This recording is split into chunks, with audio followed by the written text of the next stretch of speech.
Halo teman-teman, pada kesempatan ini kita akan membahas mengenai kebijakan-kebijakan Presiden Soekarno. Soekarno merupakan Presiden pertama Republik Indonesia yang lahir di Blitar, Jawa Timur pada 6 Juni 1901. Soekarno merupakan sosok penting dalam memerdekakan Indonesia, salah satunya sebagai Bapak Proklamator Kemerdekaan Republik Indonesia. Selain itu, beliau juga berhasil merumuskan Pancasila sebagai ideologi NKRI. Kita masuk pada kebijakan-kebijakan Presiden Soekarno. Ada kebijakan politik pemerintahan, kebijakan pertahanan dan keamanan, kebijakan ekonomi, dan juga kebijakan sosial. Yang pertama, kita masuk pada kebijakan politik pemerintahan. Kondisi politik pada masa Soekarno masih belum stabil karena Indonesia baru saja merdeka. Selain alasan itu, pada awal kemerdekaan juga banyak pemberontakan oleh rakyat untuk melepaskan diri dari NKRI yang membuat kacau kondisi politik pada saat itu. Tetapi Soekarno berhasil menciptakan kebijakan dalam politik pemerintahan Indonesia. Apa saja itu? Yang pertama, Soekarno berhasil menyelenggarakan pemilu tahun 1955. Pemilu pada saat itu disebut pemilu paling demokratis sampai saat ini. Yang kedua, Soekarno mengeluarkan Peraturan Presiden Nomor 13 Tahun 1960 tentang pengakuan, pengawasan, dan pembubaran partai-partai, dan kemudian di tanggal 14 April 1961 diumumkan hanya 10 partai yang mendapat pengakuan dari pemerintah. Yang ketiga, pembubaran Badan Konstituante karena dinilai tidak berhasil dalam menjalankan tugasnya menyusun Undang-Undang Dasar yang baru, sehingga digunakannya kembali Undang-Undang Dasar tahun 1945.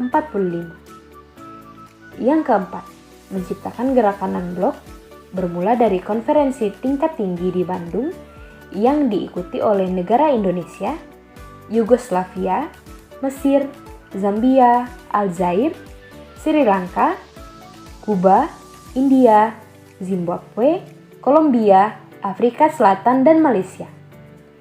Yang terakhir, bergabung dalam PBB. Apalagi ya selanjutnya? Oh iya, kebijakan ekonomi. Apa saja itu? Yang pertama, pembentukan Dewan Perancang Nasional atau Dapernas dan Badan Perancangan Pembangunan Nasional atau disingkat Bapenas.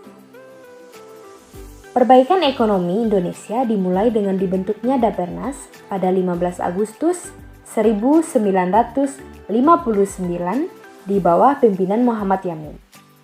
Dapernas menyusun program kerja untuk mendorong pembangunan nasional yang bernama Pola Pembangunan Semesta Berencana, yang terdiri dari blueprint tripola, yaitu pola pembangunan, pola penjelasan pembangunan, dan pola pembiayaan pembangunan.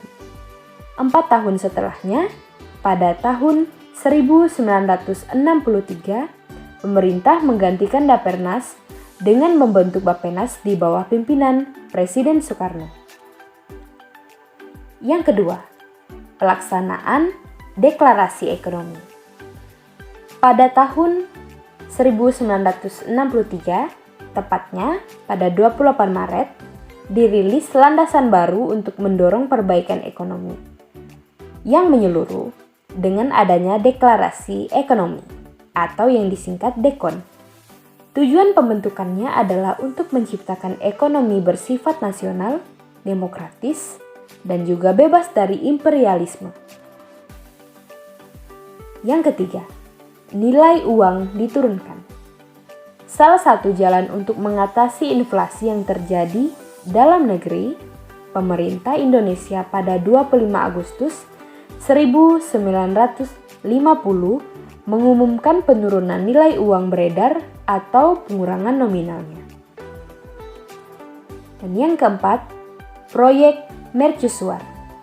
Soekarno membangun proyek ini agar Indonesia mendapat perhatian dari dunia internasional dan sekaligus sebagai tempat memfasilitasi Ganevo atau Games of the New Emerging Force sebagai tandingan Olimpiade.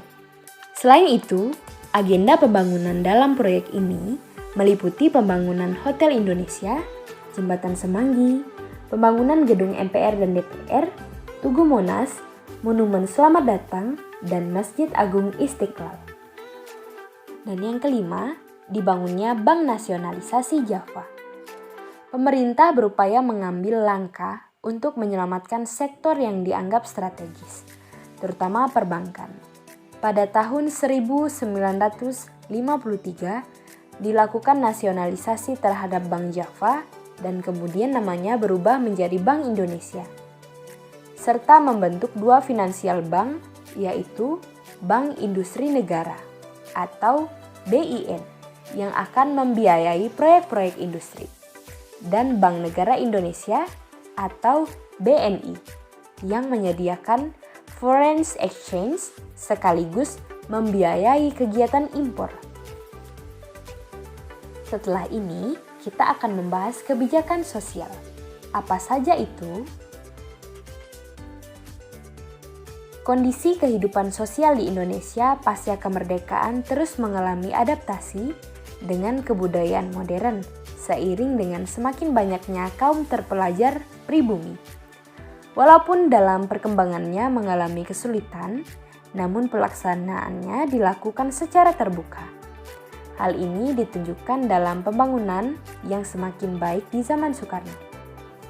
Yang pertama, membuang sistem pendidikan kolonial dan mengutamakan patriotisme. Anak yang berumur 8 tahun diwajibkan memperoleh pendidikan sekolah dasar. Yang kedua, dibangunnya Gedung Gelora Bung Karno sebagai kompleks olahraga yang dibangun untuk Asian Games keempat pada tahun 1962. Yang ketiga, dibangunnya Monas untuk mengenang pahlawan dan perjuangan rakyat Indonesia untuk merdeka. Dan yang keempat, dibangunnya Masjid Istiqlal di pusat ibu kota sebagai tempat ibadah dan juga digunakan sebagai kantor Majelis Ulama Indonesia, aktivitas sosial, dan kegiatan umum lainnya. Kita lanjut ya. Ada kebijakan pertahanan dan keamanan. Apa saja sih itu? Yang pertama, lahirnya TNI dan Polri dikarenakan situasi keamanan pada awal kemerdekaan Republik Indonesia sangat memprihatinkan. Salah satunya adanya keinginan Belanda untuk menyandera Presiden Soekarno. Dan kemudian TNI secara resmi berdiri pada 3 Juni 1947. Dan pada 1962 TNI digabungkan dengan Polisi Republik Indonesia. Yang kedua, pada tanggal 13 Januari 1946, pemerintah membentuk pasukan dan ketentuan yang berisi pokok-pokok organisasi dan prosedur pasukan pengawal presiden atau Paswalpres, yaitu menyelenggarakan pengamanan fisik secara langsung bagi Presiden Republik Indonesia, serta menyelenggarakan juga tugas-tugas protokoler khusus pada upacara-upacara kenegaraan. Dan yang ketiga, Presiden Soekarno mengeluarkan Trikora untuk menyelamatkan Irian Barat dari Belanda. Oke, sampai di situ saja pembahasan kita mengenai kebijakan-kebijakan Presiden Soekarno. Sampai jumpa di lain kesempatan.